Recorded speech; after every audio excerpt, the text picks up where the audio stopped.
Vous avez sans doute déjà vu les incroyables acrobaties de haute voltige de celle qui excelle dans le catch aérien comme personne, la bien nommée Io Sky. Beaucoup la considèrent même comme la meilleure catcheuse du monde, encore plus dans une période actuelle où elle est la championne féminine et sur le point d'avoir un match de premier plan à WrestleMania 41. Mais est-ce que vous connaissez vraiment la japonaise et son histoire pleine de rebondissements depuis près de 20 ans? C'est un plaisir de vous retrouver sur Johnny Catch pour une immersion dans la carrière impressionnante de la Nippone. Vous apprendrez entre autres pourquoi elle s'est déjà fait arrêter par la police à un aéroport dans une sombre histoire. Comment elle a débuté le catch avec sa sœur à seulement 17 ans. Et aussi, pour quel motif elle avait la haine contre le journaliste Dave Meltzer durant l'été 2022. Et même quelle règle des coulisses a été brisée lors de sa victoire contre Rhea Ripley en mars 2025. Sachez bien sûr que ce que vous allez voir, c'est un documentaire un peu différent des autres sur la chaîne, votre rituel du vendredi. Mais sachez aussi que des documentaires classiques vont continuer à vous tomber dessus tous ces prochains temps. Vous êtes bien sur Johnny Catch, la quête d'Io Sky pour devenir la meilleure catcheuse du monde entre folie aérienne et atterrissage brutal. C'est parti!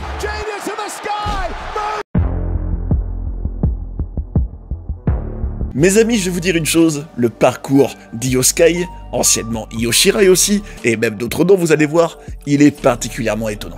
Et oui, je trouve que quand on l'apprend et qu'on apprend donc à découvrir un peu mieux la japonaise, on ne peut que la respecter, et vous allez vite comprendre pourquoi. Donc en fait, tout commence pour elle en 2007. Alors déjà, elle est née le 8 mai 1990, et donc faites vos calculs, au moment de débuter sa carrière en 2007, alors rendez-vous compte, au moment où cette vidéo sort, en mars 2025, ça fait quand même environ 20 ans, enfin en tout cas une vingtaine d'années, ce qui est énorme. Je trouve que c'est quand même assez dingue de voir Io Sky et de se dire qu'elle a quasiment 20 ans de carrière déjà.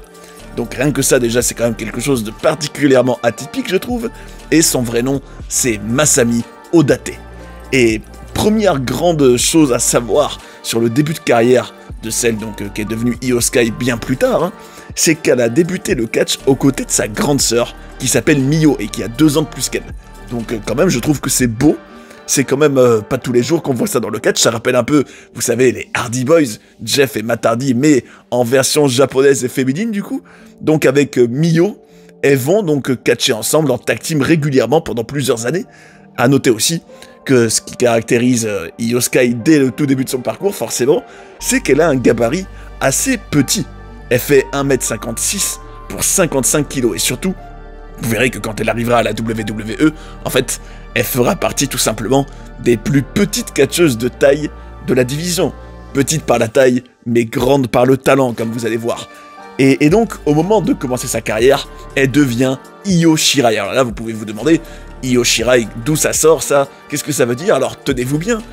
Io Shirai, ça veut dire tonnerre violet en japonais. Donc, Io Shirai, j'ai envie de dire, qui débarque un peu comme un tonnerre, comme la foudre dans le monde du catch. Et donc avec sa sœur Mio, elles vont représenter ce qu'on appelait la team Makehen. Alors qu'est-ce que c'est la team Makehen? C'est une faction de catcheurs qui était entraînée par un certain Tomohiko Hashimoto. Mais bon, le plus important à retenir pour elle dans tout son début de parcours, c'est qu'elle va un peu parcourir le monde entier, surtout le Japon et le Mexique en fait, et avoir des matchs dans de multiples fédérations, notamment la All Japan Pro Wrestling à l'automne 2008. Au printemps 2010, alors ça, pour les fans de la WWE, ça va résonner, alors pas tout de suite, quand je vais vous dire peut-être qu'elle a formé une équipe à 3 avec sa sœur et une certaine Kana, mais donc, qui est en réalité cette Kana? Des fans de la WWE, tenez-vous bien, c'est Asuka. Donc 3 ans de carrière et forme déjà un trio avec sa sœur et Asuka. En sachant qu'elles se retrouveront des années plus tard à la WWE, c'est quand même assez incroyable je trouve. Au Mexique, elle catchera aussi en étant Biba Kasai avec un masque de chat. Donc on note à quel point Io Shirai a touché à tout dans son parcours. Et par la suite, elle gagnera aussi des titres par équipe. C'est surtout ça en fait, les premières années de carrière d'Io Sky, c'est des titres par équipe du catch tag team. Mais il y a un événement qui a failli bouleverser toute sa carrière, mes amis. Et il est assez choquant parce que quand on la voit comme ça, on n'imaginerait jamais cet incident. Mais bon, en fin de compte, vous allez voir qu'elle n'y était pas pour grand chose. Alors qu'est-ce qui s'est passé? En fait, un jour, elle revient au Japon, elle est à l'aéroport de Narita.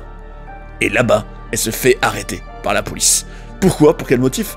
Tout simplement parce qu'elle a été soupçonnée de faire du trafic de marijuana, et d'ailleurs ça l'empêchera d'aller au Mexique pendant 2 ans, et donc le 23 mai 2012, elle est arrêtée à l'aéroport de Narita, donc parce qu'elle est soupçonnée de faire de la contrebande de marijuana, donc, et en particulier, plus précisément, 75 grammes de marijuana qui étaient cachés dans des tableaux. Et ça lui vaudra d'être dans un centre de détention pendant plusieurs jours. Elle n'en sortira qu'au courant du mois de juin. Et pour elle, c'était très très dur à vivre. Hein. Elle était pas loin d'arrêter sa carrière. Elle se sentait mal par rapport à ça, hein, ce qu'on peut comprendre en se mettant à sa place, tout simplement parce qu'elle était innocente. Elle fera même une conférence de presse pour s'excuser et totalement nier ces accusations. Alors, devinez le fin mot de cette histoire qui est quand même assez sombre.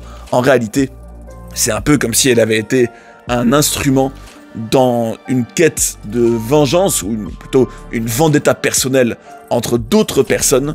Alors qui, en fait, le catcheur Takuya Sugi fera en juillet une conférence de presse pour avouer que c'était lui qui avait caché la drogue dans les affaires donc de Io Sky, mais aussi de son petit ami de l'époque. Et en réalité, donc quel était le fin mot de cette histoire? Selon ce Sugi, il y avait un certain Masahiro Hayashi qui faisait le lien à cette époque-là entre le Mexique et le Japon. Donc c'est un peu lui qui permettait parfois à des catcheurs japonais de peut-être avoir leur opportunité donc sur un autre continent, hein, donc il était plutôt important. Et apparemment, donc ce Hayashi était pas fan du tout du petit ami de Io Shirai, ou Io Sky, hein, appelez-la comme vous voulez, et il aurait promis donc à ce Sugi une extension de contrat avec les affaires que lui gérait au Mexique, en échange de ça. Donc vous avez compris, en gros le Sugi a mis en gros de la drogue dans les affaires de son petit ami, hein, à Io Shirai et à elle, et donc ils ont été arrêtés, et tout ça n'était qu'une grande machination du Hayashi qui s'est servi de ce Sugi pour en gros lui promettre un contrat en échange, enfin en tout cas des choses qui l'intéressaient. Et donc tout ce qu'il avait à faire, c'était en quelque sorte saboter la carrière du petit ami de Io Shirai et elle par la même occasion. Donc rendez-vous compte, quand même, il lui est arrivé ça, et c'est quand même pas rien. Mais bon, au fil des années, on arrive à l'été 2018, et c'est là que va y avoir la grande explosion pour elle. Pourquoi? Parce qu'elle va signer à la WWE, en sachant qu'en réalité, elle devait signer dès 2017. Mais pourquoi elle n'a pas signé avant? Tenez-vous bien, en réalité, au moment où elle était donc en pleine signature, la WWE s'est rendu compte qu'elle avait des problèmes de cou et de cœur, donc des soucis qui ont compromis sa signature, qui n'arrivera que finalement le 30 juin 2018. Donc pour l'été 2018, elle arrive dans la plus grande fédération de catch au monde, et elle débute dans un tournoi qui était aussi un peu un prétexte pour faire débuter pas mal de catcheuses du circuit indépendant, le fameux Mae Young Classic. Mae Young, vous savez, une légende du catch féminin, donc un tournoi créé en hommage à elle, et dans cette fameuse compétition, mes amis, elle va battre Xia Brookside, Zeuxis, Deonna Purrazzo, et surtout Rhea Ripley. Quand on voit ce qui se passe en 2025, c'est quand même assez fou de se dire que ça fait en réalité depuis 7 ans qu'elles sont déjà liées toutes les deux. Mais bon, elle ne gagnera pas malheureusement pour elle ce tournoi, ce qui aurait été quand même sacrément prestigieux, hein. Et pourquoi? Parce qu'elle perdra en finale au show 100% féminin Evolution contre Toni Storm. Mais bon, l'essentiel est ailleurs. Elle est donc à la WWE, et après quand même pas mal aussi de house show, elle débute à la télévision, on la verra à partir de janvier 2019. Et surtout, en équipe avec Kairi Sane. Donc encore une fois, elle semble peut-être un peu abonnée au catch par équipe, mais bon, ce sera pas non plus une vérité de son parcours à NXT. Pourquoi?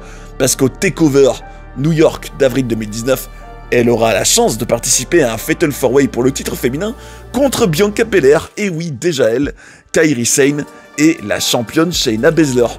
Et d'ailleurs, 2 mois plus tard, elle aura même un match en solo contre Shayna pour le titre, bon, qu'elle perdra, et ça prouve en tout cas qu'elle était une des catcheuses de premier plan dès son début à NXT, et qu'elle était quand même considérée comme une catcheuse à fort potentiel par la fédération, hein, ça y a pas de doute. Plus tard, pendant l'été 2019, elle deviendra heel. On notera qu'elle participera, et ça d'ailleurs, on peut considérer qu'elle est peut-être une de celles qui maîtrise le plus dans les femmes, on va dire, cette stipulation-là, ce type de match, le match War Games de 2019. Elle y a participé en étant dans la team Baszler, avec donc Baszler, Bianca et aussi la future Alba Fire. Et le lendemain, elle avait même été à Survivor Series. Vous savez, c'était l'époque où NXT était en guerre contre Raw et SmackDown pour Survivor Series, et elle faisait partie de la team NXT qui allait gagner. Donc NXT, à l'époque où Io Sky y était, c'était quand même très sérieux, très crédible, et vraiment une place de premier choix hein, pour elle.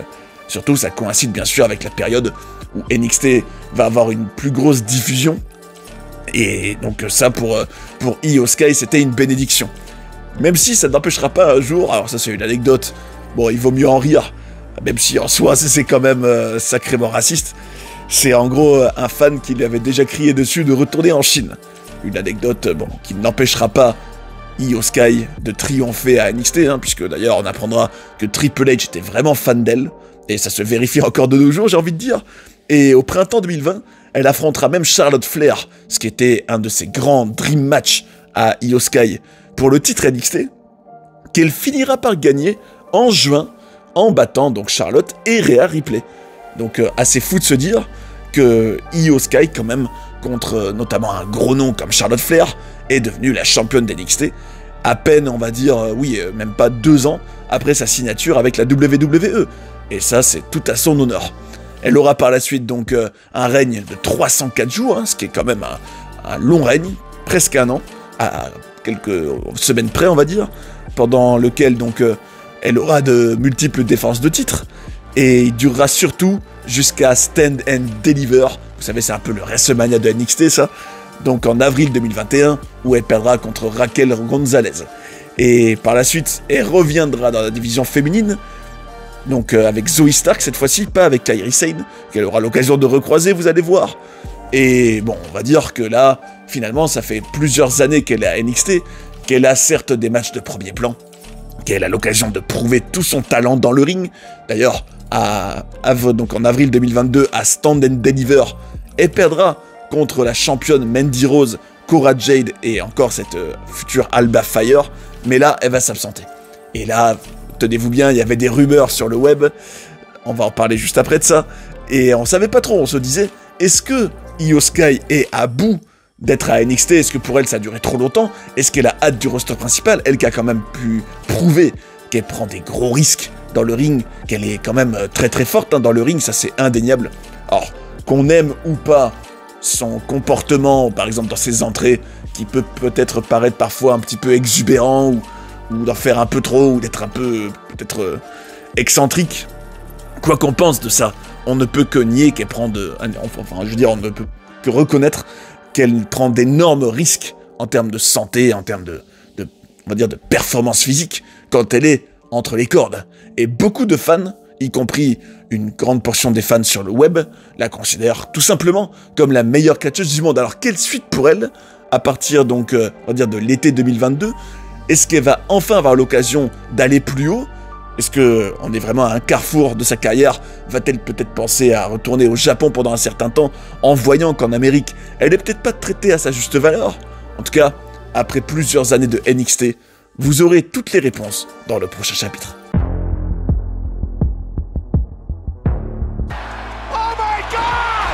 Permettez-moi de vous rassurer les amis, ne vous inquiétez pas, elle n'a pas quitté la WWE, malgré des rumeurs d'un certain Dave Meltzer. Alors vous savez, Dave Meltzer, pour ceux qui ne le connaîtraient pas, c'est un personnage quand même assez marquant dans le catch. Pourquoi?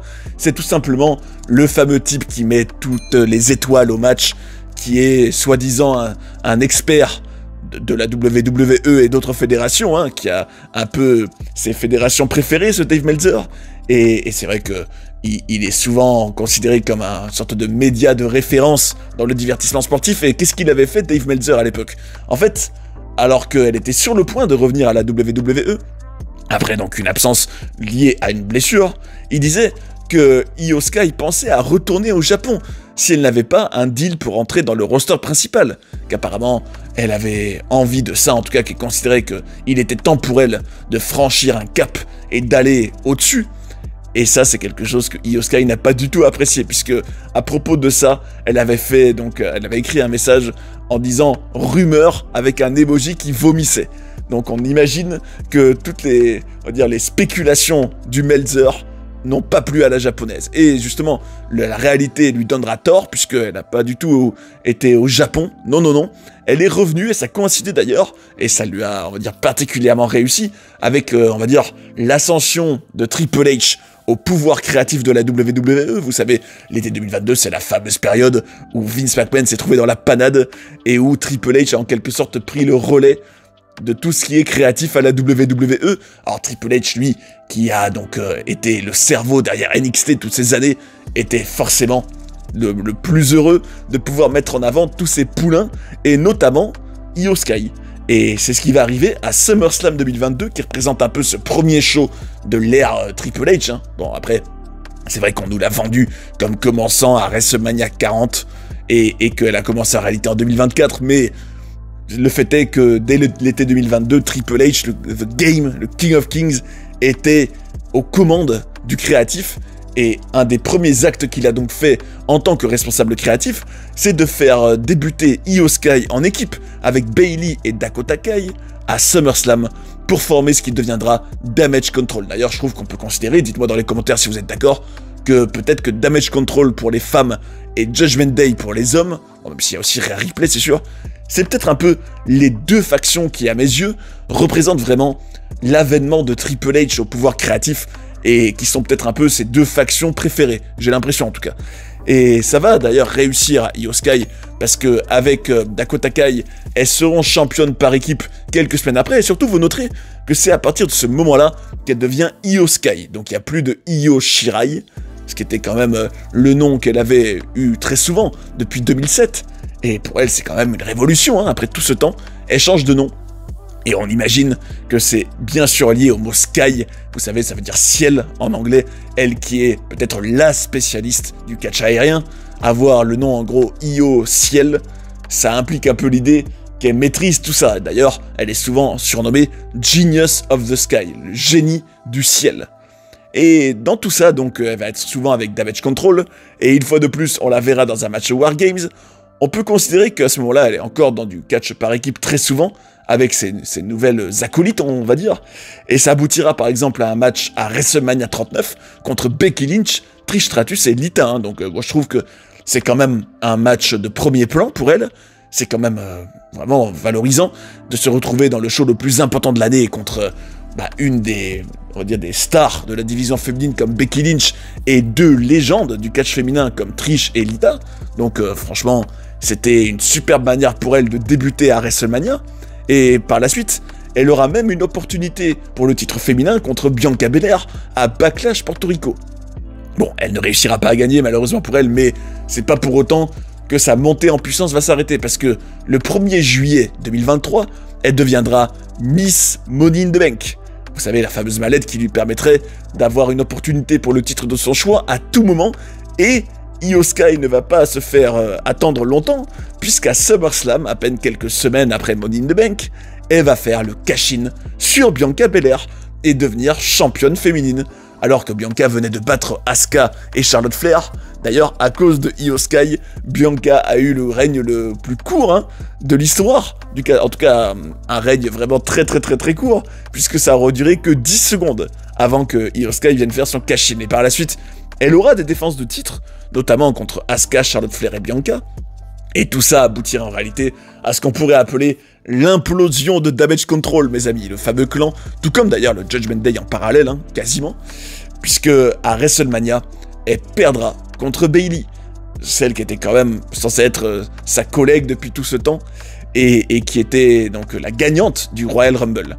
Par la suite, Kairi Sane sera aussi dans Damage Control, et on peut considérer que c'était peut-être la fin, en tout cas temporaire, d'une grosse mise en avant en solo pour Io Sky. Alors on pouvait quand même être peut-être un peu inquiet et se demander, à partir du moment où donc elle avait perdu à WrestleMania et que Bayley était donc la nouvelle championne, qu'est-ce qu'ils allaient bien faire de Io Sky? En fait, elle a pas mal catché en équipe, justement. D'ailleurs, on relèvera qu'à l'automne 2024, ça, je trouve que c'est assez...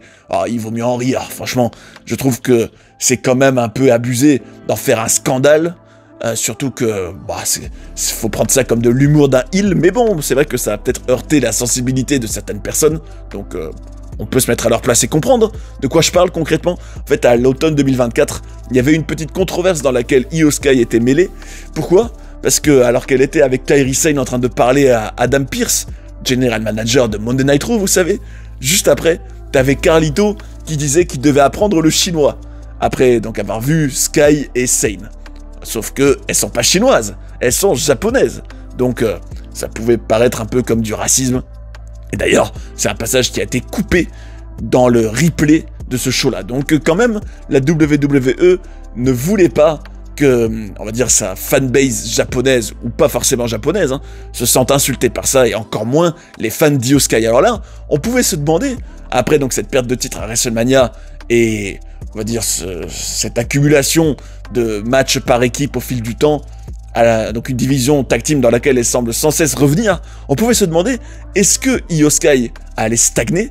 Et surtout, qu'est-ce qu'on pouvait désormais espérer pour elle? Elle qui avait été championne déjà féminine, qui avait déjà eu quand même pas mal de matchs qui ont particulièrement plu aux fans à cause de toutes ces prouesses aériennes. Qu'est-ce qu'on pouvait attendre pour elle? Vous aurez les réponses dans l'épilogue.